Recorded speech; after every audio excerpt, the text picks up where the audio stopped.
राजा बलि प्राचीन समय में असुरों के एक महान सम्राट थे। वह बहुत ही शक्तिशाली, पराक्रमी और दानी थे।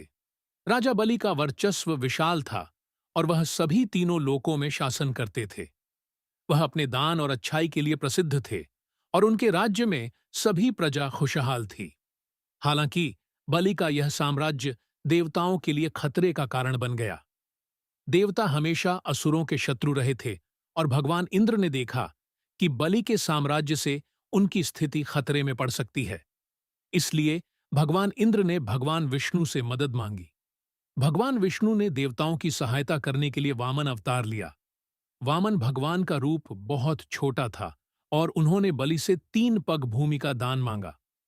राजा बलि ने भगवान वामन को 3 पग भूमि देने का वचन दिया।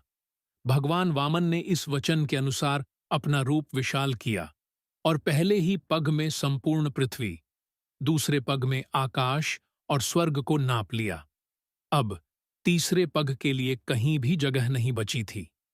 यह दृश्य देखकर राजा बलि ने भगवान वामन से कहा कि आपका तीसरा पग कहाँ रखा जाए।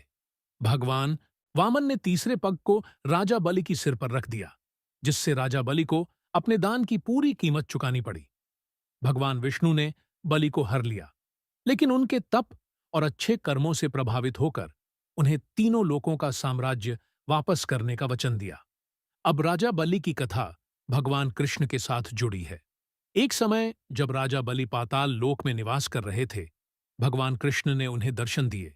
भगवान कृष्ण ने राजा बलि से पूछा कि आपने अपनी जान, परिवार और संपत्ति सब कुछ खो दिया, लेकिन आपने कभी अपने कर्तव्यों से भाग नहीं लिया, बल्कि सच्चाई और धर्म के मार्ग पर चलते रहे।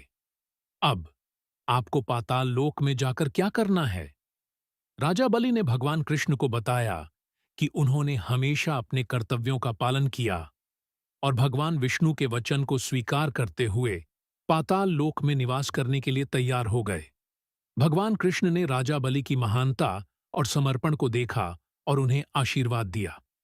राजा बलि और भगवान कृष्ण की कथा यह सिखाती है कि अच्छे कर्म, धर्म और सत्य का पालन करना हमेशा महत्वपूर्ण होता है।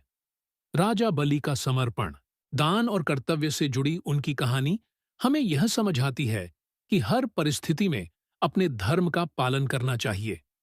भगवान कृष्ण ने राजा बलि की अच्छाई और समर्पण की सराहना की और उन्होंने पाताल लोक में भी उन्हें सम्मान दिया।